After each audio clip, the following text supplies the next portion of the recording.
Olá, meus irmãos, é um prazer estar aqui com vocês em mais uma jornada aqui das palestras, né, em que a gente vai hoje trabalhar uma temática bem interessante, bem importante para todos nós, né, que estamos vivenciando aqui a doutrina espírita e com isso estamos cada vez mais buscando informações a respeito, né, daquilo que a doutrina nos esclarece em termos de convivência dentro desse nosso planeta para entendermos os seus mecanismos e como desenvolver as nossas atividades aqui dentro. E para isso, nada mais adequado do que a gente se aprofundar não só na questão da nossa humanidade, né, mas sim de tudo aquilo que habita dentro desse planeta. Mas antes da gente começar essa temática tão interessante que é a ecologia e espiritismo, vamos orar, elevando os nossos pensamentos ao alto, em busca e ao encontro do meigo, terno e doce Rabi da Galileia, Jesus de Nazaré, modelo e guia para a humanidade. E com a sua imagem em nossa tela mental, vamos nos dirigir a Ele agradecendo a oportunidade de aqui estarmos reunidos em busca do esclarecimento, em busca do trabalho transformador do autoconhecimento, agradecendo a Ele a oportunidade de estarmos aqui reencarnados nesse momento em que o nosso planeta passa pelo processo de transição planetária e que através dessa transição irá nos levar para caminhos mais suaves, mais leves, à medida que assim fizermos para lá estar.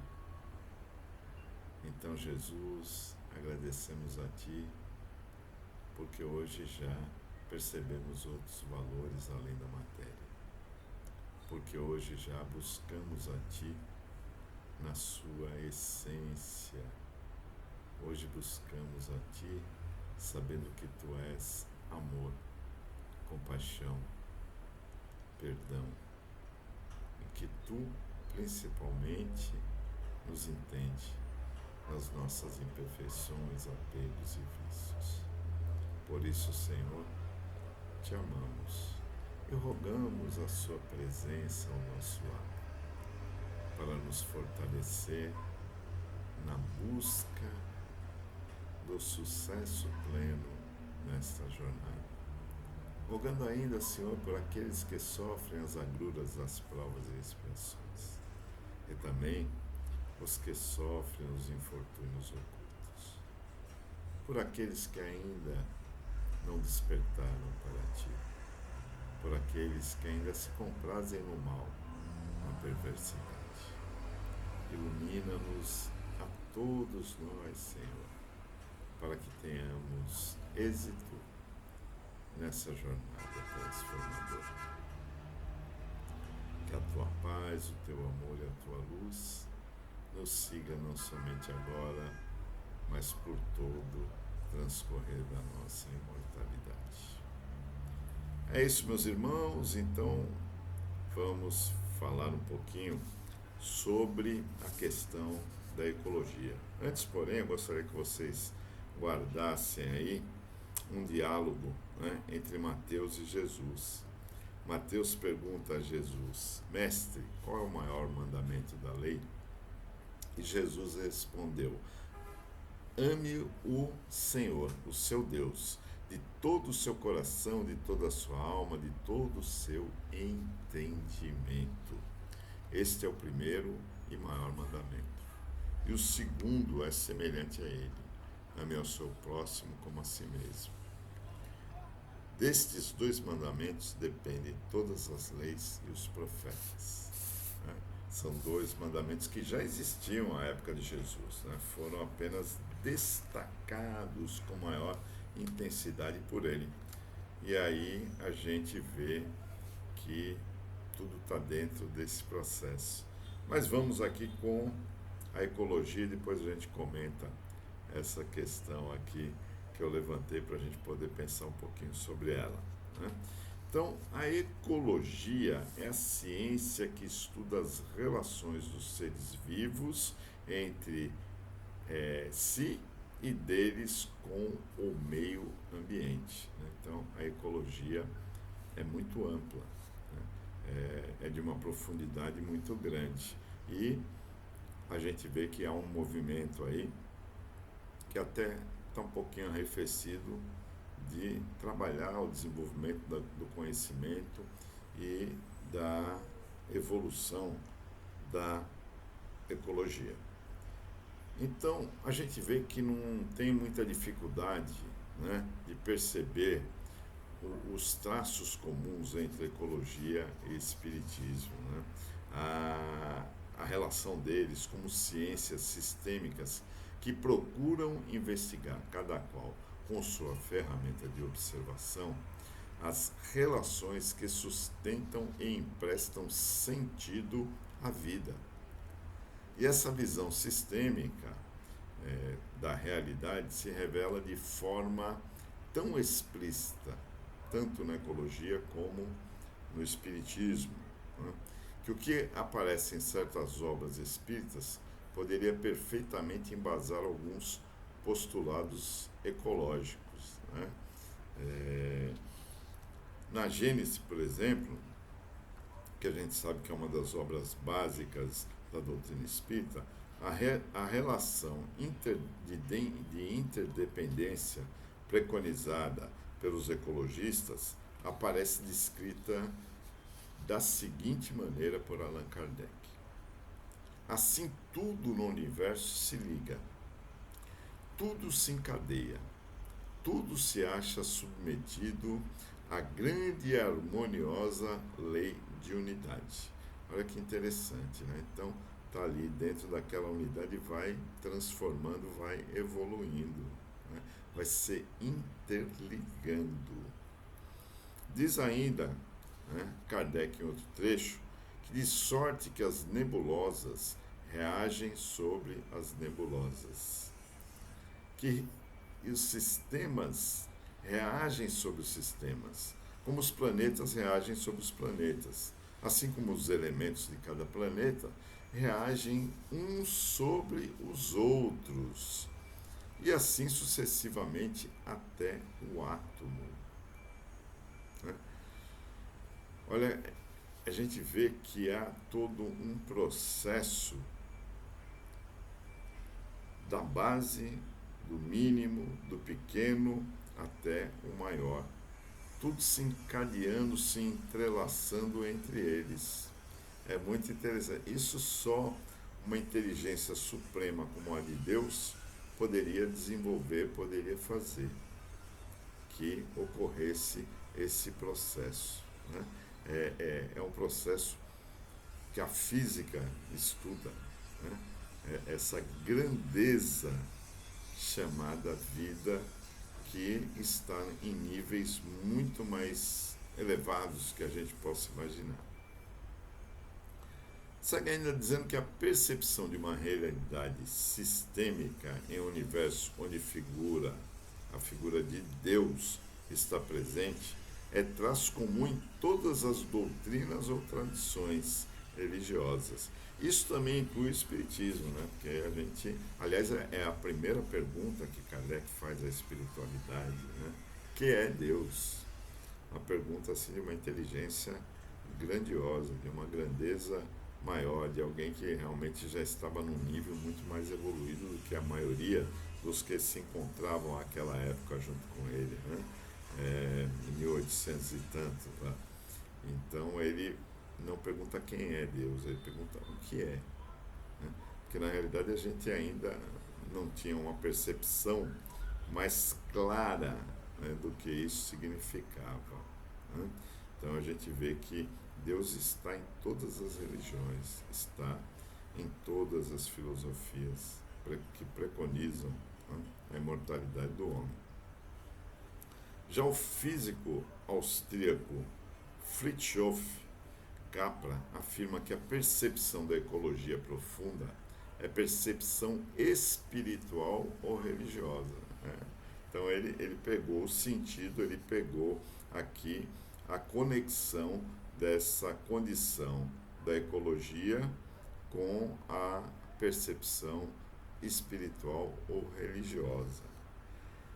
E diz que quando a concepção de espírito humano é entendida como um modo de consciência no qual o indivíduo tem a percepção de pertinência, de conexidade com o cosmos como um todo, torna-se claro que a percepção ecológica é espiritual na sua essência mais profunda, né?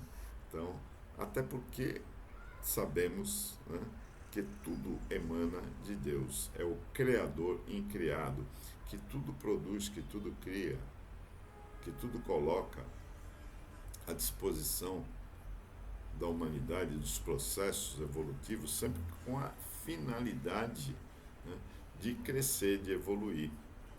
E por isso todos têm oportunidade dentro dos seus estágios evolutivos.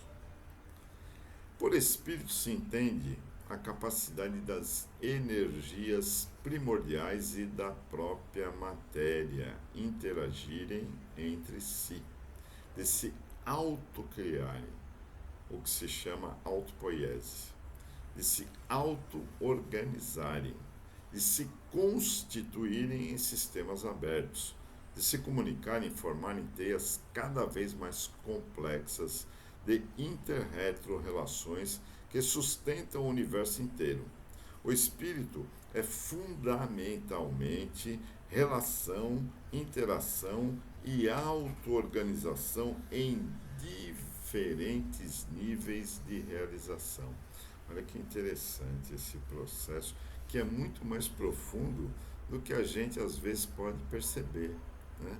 A gente às vezes não entende a profundidade que existe em todo esse processo da criação divina, que traz todos esses componentes interligados, né? Não tem nada solto, não tem nada ao acaso, não tem nada largado no universo. Tudo está encadeado entre si e faz um trabalho de evolução em conjunto também. Além da individualidade, o conjunto também está dentro do contexto evolutivo, né? Lá no Livro dos Espíritos, Kardec afirma que é assim que tudo serve, que se encadeia na natureza, desde o átomo primitivo até o arcanjo, que também começou por ser átomo.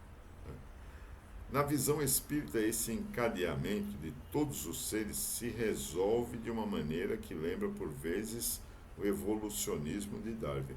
E é bom a gente lembrar a questão que coloca que Deus nos criou simples e ignorantes, a todos, para que tenhamos a mesma condição.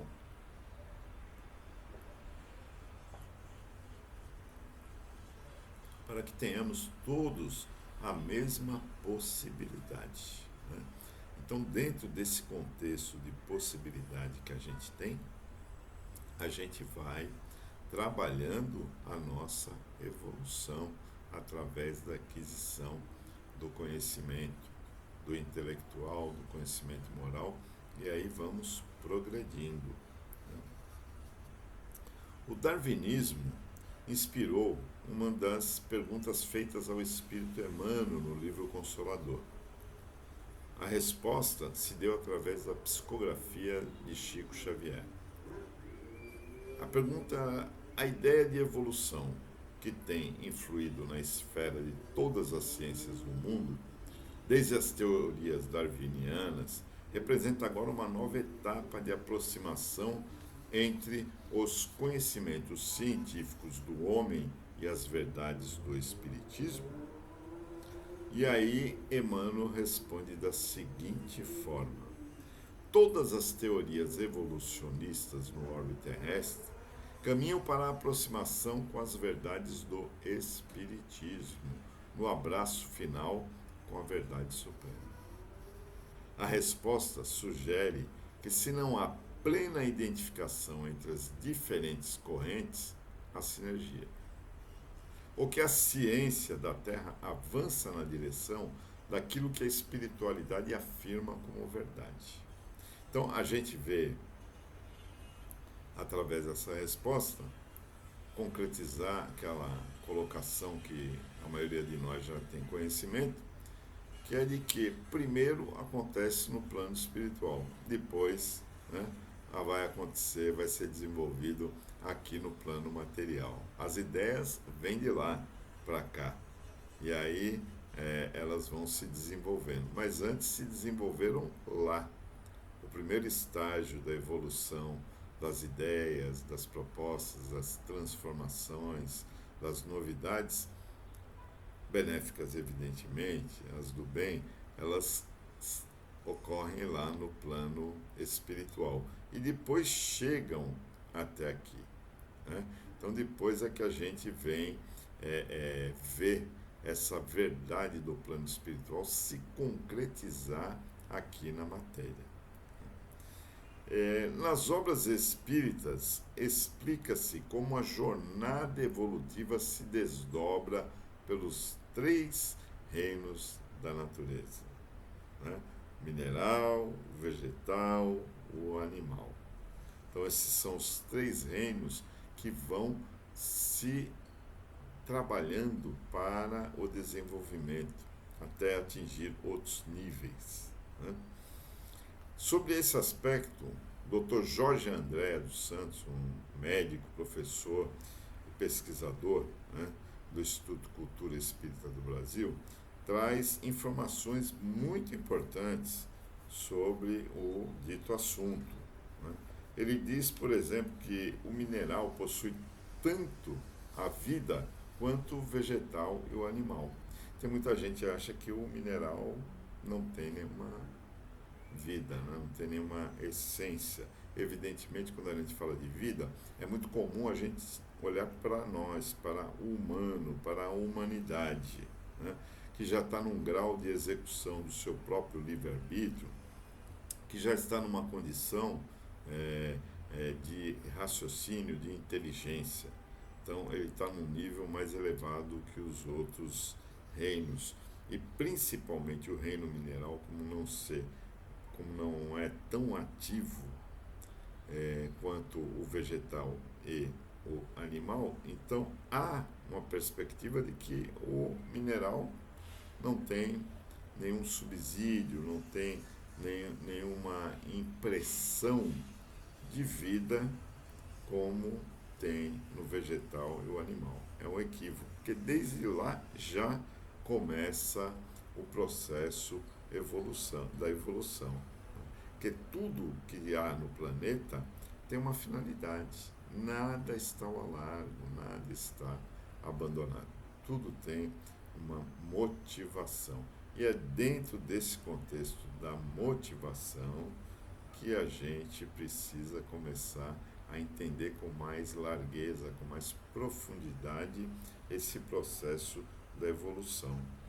Deixar um pouco esse orgulho, esse ego, que quer colocar como se fôssemos as únicas criaturas que têm essa condição de estar nesse nível. Até porque a gente já transitou.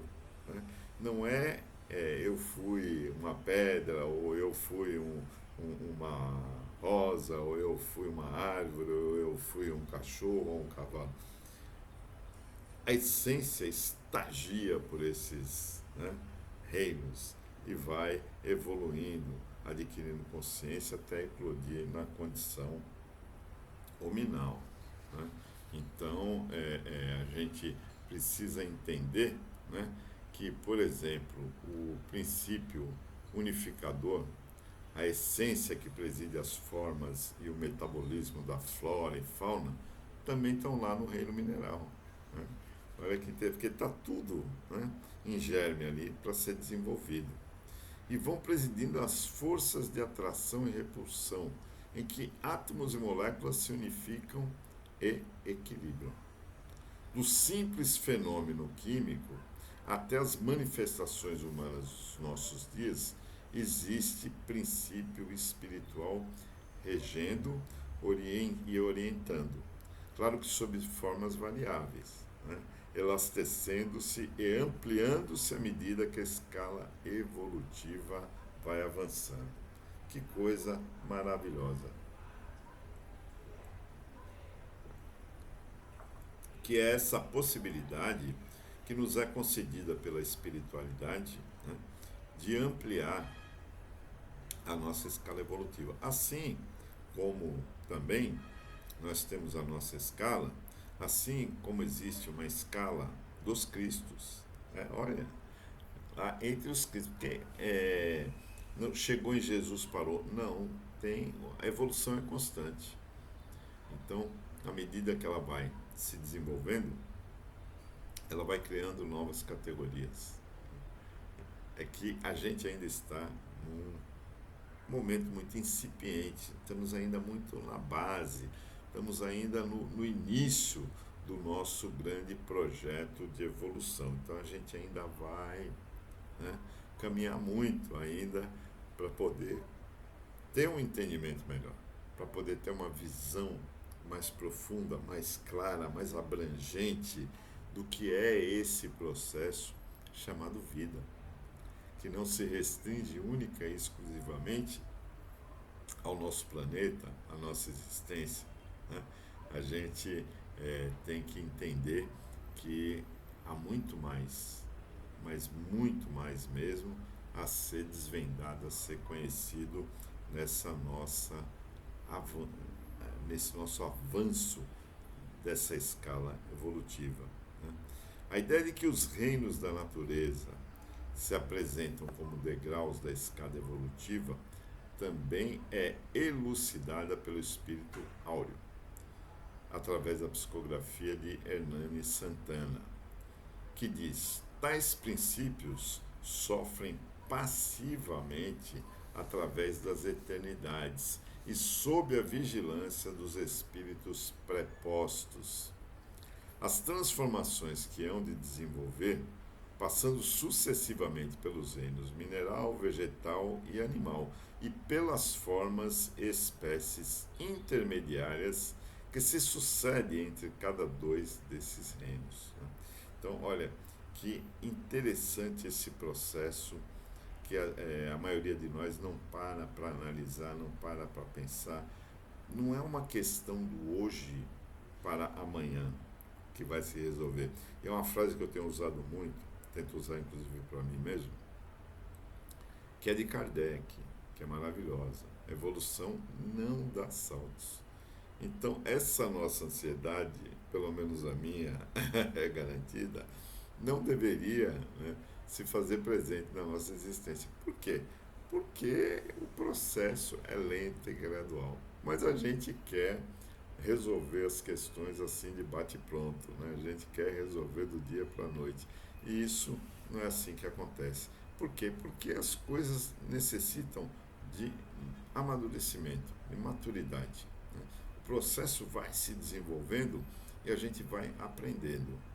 É verdade que a gente ainda está numa grande repetência das nossas falhas, dos nossos erros, mas é também um aprendizado que a gente está extraindo dessas falhas, desses equívocos, mesmo que constantes. Por quê? Porque a gente vai percebendo a necessidade de ir valorizando este aprendizado, porque a dor, ela é desagradável. Então a gente vai trabalhando a nossa mudança para que a dor não fique nos visitando tanto tempo, né? Que a gente não fique nessa situação dolorosa, né, que é de cada um, né? É como a paz. Eu costumo dizer sempre que a paz, quando ela é adquirida verdadeiramente, quando eu internalizo, quando eu realmente me conscientizo de que essa paz existe em mim, nada pode afetar a mim, porque eu a adquiri. Ela está interna, ela está presente na minha existência. E quando a gente adquire, quando a gente conquista essas virtudes, ninguém pode tirá-las de nós. Mas quando a gente faz isso verdadeiramente, não é que nem aquela situação que é muito comum, fulano tira a minha paz. Não, não tira, você não tem. Você ainda não conseguiu construir, está a caminho, está tentando. Tem momentos que você trabalha com mais facilidade, outros com mais dificuldade. Você está elaborando isso até o dia em que isso realmente se faça como uma constante, uma presença na sua existência. Mas é uma necessidade que vai se colocando no dia a dia. Porque você fala, poxa, estou aqui ansioso porque eu não estou em paz comigo, né? Ou estou depressivo porque eu ainda não me perdoo, não estou em paz comigo mesmo. Então fico ligado ao passado, me remetendo aos erros que eu cometi e que agora não tem mais o que fazer, né? Agora não tem como voltar lá e refazer. Agora eu preciso entender que a busca é agir de forma diferente. Então, esse é o caminho que a gente precisa ir seguindo, né? Então, chegam dessa maneira, numa progressão contínua, ao período preparatório do estado de espírito formado, isto é, ao estado intermédio da encarnação animal e do estado espiritual consciente. Depois, vencido esse estado preparatório, chega a um estado de criaturas possuidoras de livre-arbítrio com inteligência, capaz de raciocínio, independentes e responsáveis pelos seus atos. Eu fico pensando, será que isso aqui é verdadeiro mesmo? Pelo nosso exemplo, eu acho que não. Ainda não, né? Ainda não. Pelos nossos exemplos, a gente ainda não está muito inteligente, a gente não está muito capaz, a gente não está muito consciente das nossas responsabilidades. Precisamos trabalhar melhor esse aspecto, porque já deveríamos, né, estar um pouquinho melhor. Isso a gente só vai fazer, só vai chegar vencendo as nossas provas, através do autoconhecimento, através da meditação, através dessa busca constante e incessante pela nossa própria melhoria, né? Então é este o caminho que a gente precisa buscar. A afirmação espírita de que todos nós passamos pelos diferentes reinos da natureza é uma progressão contínua, e uma progressão contínua determina o aparecimento de uma nova ética em relação a todas as criaturas existentes. Olha o que a ecologia nos traz no link com a doutrina espírita. Todos nós passamos por esse processo de evolução. Todos nós seguimos essa trilha da essência, né, do espírito habitando os reinos e progredindo, evoluindo para chegar a esse estágio hominal, para chegar a essa condição de livre-arbítrio relativo, evidentemente.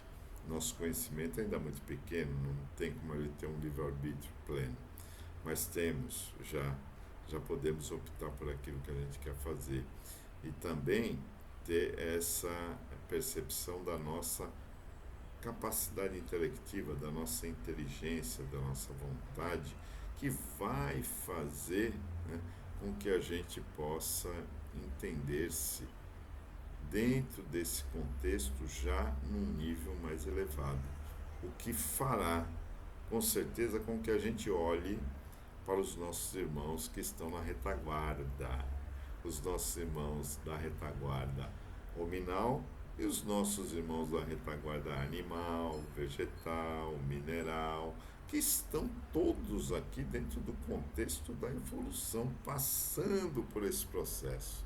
E eu posso garantir para vocês que a gente não precisa se preocupar com essa concorrência tão grande, porque há vagas para todos que queiram ir adiante, todos aqueles que queiram evoluir, né?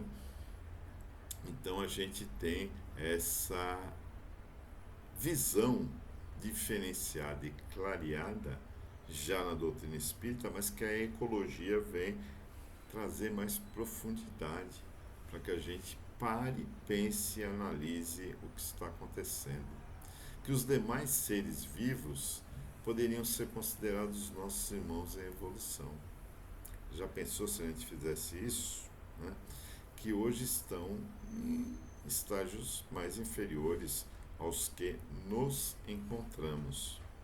E nós temos um grande exemplo na história da humanidade, na história do catolicismo, na história do espiritismo, desenvolvida por Francisco de Assis, que já conversava com as borboletas e pássaros há 800 anos ou mais atrás e deixou eternizado o Cântico das Criaturas. Né? Será que ele foi já um precursor desse novo olhar que a gente deve lançar, desse parentesco que existe entre todos os seres vivos? E quando a gente diz vivos, tudo que habita o planeta tem vida. Né?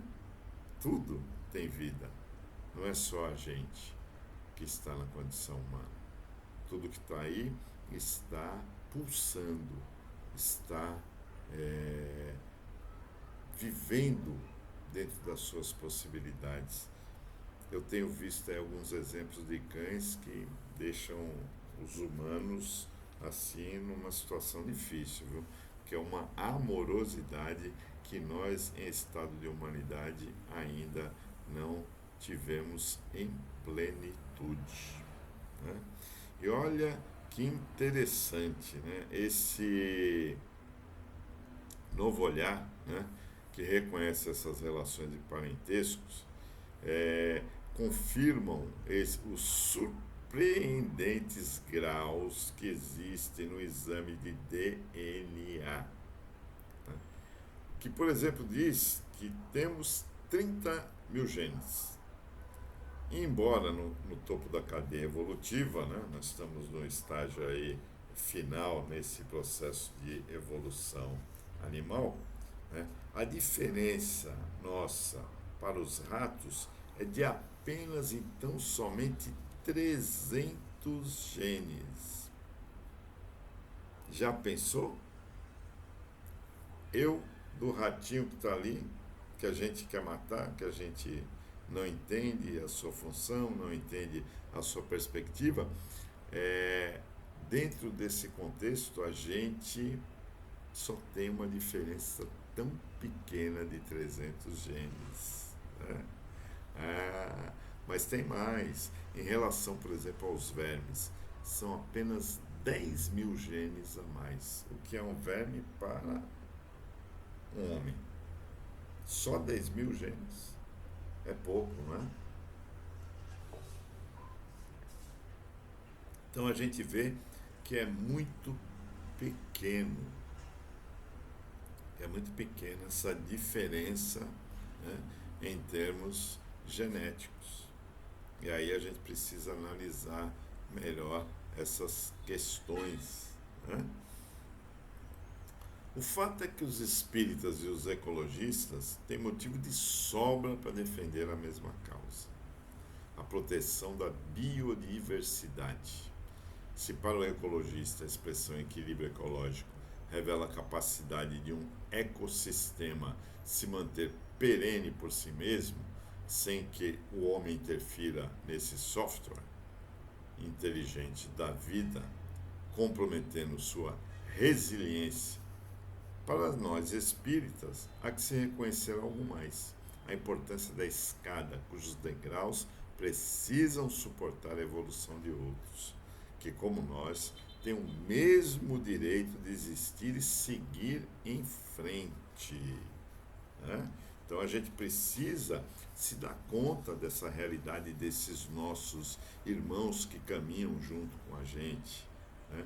ter compaixão, ter misericórdia, ter equilíbrio, né, para o trato com esses nossos irmãos, né, com relação à nossa alimentação, com relação à nossa produção de lixo. É muita coisa que a gente precisa analisar. Olha como a gente está distante.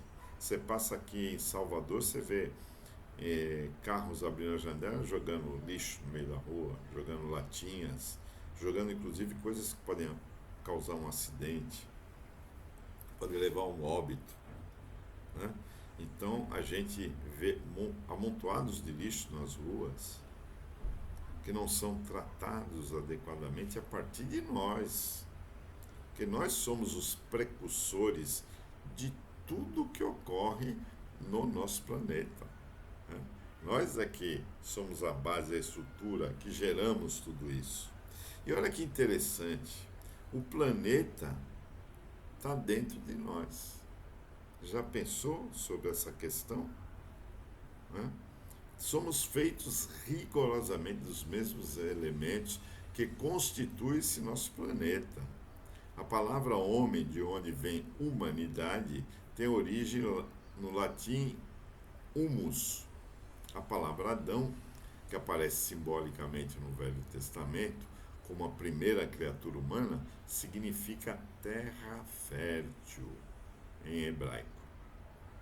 Essa mesma terra que empresta o nome ao planeta e à nossa espécie se revela no mais rudimentar dos exames de sangue, quando descobrimos por nossas veias que transportamos minérios que jazem nas profundezas do solo. Ferro, zinco, cálcio, selênio, fósforo, manganês, potássio, magnésio e outros elementos são absolutamente fundamentais à nossa saúde e bem-estar. A gente já parou para pensar sobre essa questão? Né? Como estamos interligados a esse processo da Terra? Como estamos interligados a tudo que aqui habita e que nem sempre estamos valorizando? Muito importante, muito interessante esse contexto e tão necessário, né? E se a gente descuida da ingestão desses nutrientes, presente em boa parte dos alimentos, que a maioria vem da terra, o nosso metabolismo fica exposto a diferentes gêneros de desequilíbrios e doenças. Olha, a gente depende do planeta, a gente depende do ecossistema que a gente maltrata e destrói. Como é que pode? O mesmo acontece com a água. Olha aqui, a água, essa maravilha, né? Em diversas condições, você passa, por exemplo, de frente ali ao mar, né? Aqui em Salvador, essa maravilha desse mar.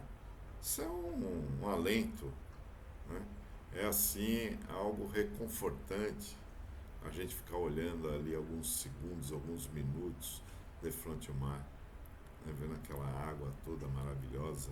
Se a gente se conectar com ela, aquela energia da água vai nos ajudar a liberar, né, o nosso estresse, as nossas preocupações. Pelo simples fato de você se concentrar aqui e a energia da água vai trabalhar, né? Então, a água é algo extremamente importante. Lembrando que as primeiras estruturas microscópicas de vida do planeta aparecem nas águas salgadas e quentes dos mares. Também quente e salgado é o líquido que nos envolve durante todo o período de gestação no útero materno. O soro fisiológico, bem como o soro caseiro, salva vidas quando recompõe a tempo uma necessidade desse precioso líquido, que por um capricho divino, né, a água do planeta é em torno de 70%. E a mesma que com esse elemento se resolve em nosso corpo físico. Nós temos também em torno de 70% de água. Olha que coisa maravilhosa, né? Só Deus mesmo, né? Para projetar algo tão maravilhoso, tão elaborado, né? Tão gracioso para todos nós, e nem sempre a gente para analisar. Eu, quando fiz esse trabalho, me dei conta de toda essa circunstância e achei uma temática extremamente importante para levar adiante para todos nós, para que a gente possa refletir melhor sobre todo esse processo de onde estamos vivendo, que isso é realmente muito importante, né? Então, a gente sabe que precisamos ingerir água aí, dependendo do nosso peso, aí até em torno de 2,5 litros de água por dia, para que o nosso metabolismo funcione perfeitamente, irrigando células, glândulas, órgãos, tecidos. E também precisamos de uma quantidade mínima de água no ar que respiramos, né? A umidade relativa, porque se ela for muito baixa, fica muito difícil sobreviver, fica muito complicado. Veja o problema quando acontece dos jogadores, né? Dos times, ele jogar em lugares que são muito acima do oceano. Não pega a umidade e o ar fica rarefeito ali. Ele começa a correr, o esforço acaba se tornando infinitamente maior. E aí dificulta o desempenho físico dos atletas, né? Então a gente precisa mesmo estar atento a esse processo da umidade do ar, né? Porque se ela estiver muito baixa, se ela estiver abaixo de 20%, né, ela já é um estado de alerta.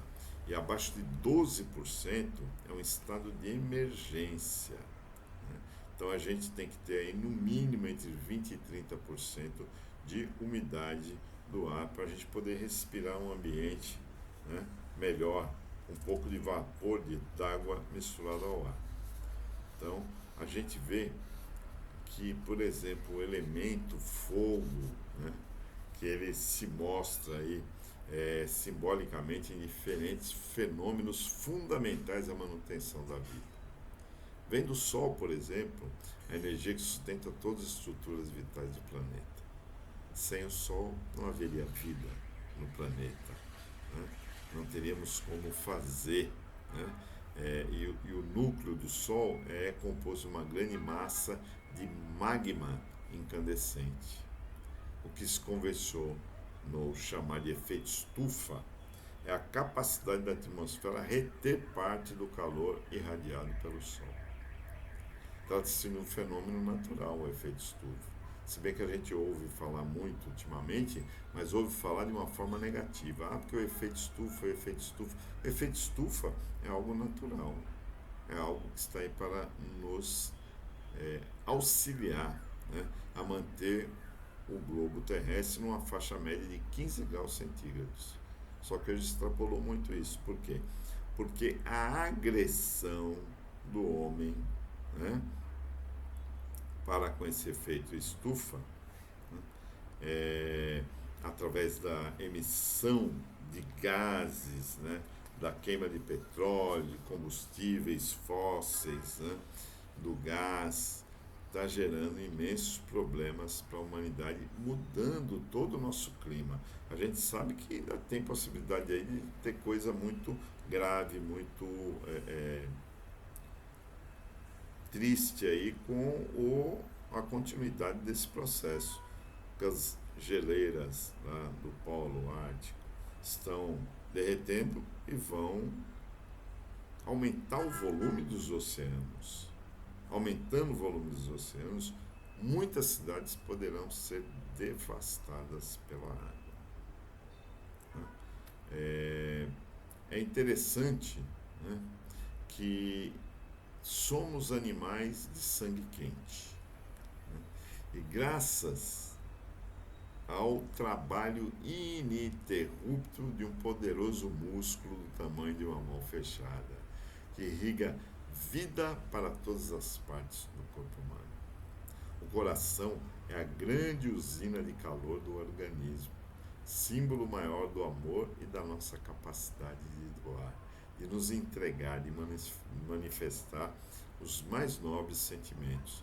E você já agradeceu ao seu coração pelo grandioso trabalho que ele está fazendo diariamente para você? Você já agradeceu aos seus pulmões? Você já agradeceu a todos os seus órgãos, o fígado, o baço, o estômago, o intestino, que são fundamentais para a nossa permanência aqui no planeta? A gente precisa se dar conta disso. Lembrando que Chico Xavier conversava com as células, né? Buscando a sua regeneração para possíveis doenças. Olha que coisa maravilhosa. Vamos falar um pouquinho também do ar, que é o elemento mais urgente para a nossa existência. A gente sabe que a gente pode passar por vários dias sem ingerir nenhuma alimentação sólida. Um número menor de dias sem líquidos. Mas apenas poucos instantes sem ar, acabou a vida. Ninguém sobrevive, né? Sem ar, ninguém vai. E olha que interessante, os nossos pulmões estão aí no automatismo, ninguém precisa lembrar. Olha, pulmão, trabalha aí para respirar, porque senão vou desencarnar, senão meu cérebro vai ficar sem ar, né? Ninguém precisa fazer isso, ele já está no automático, né?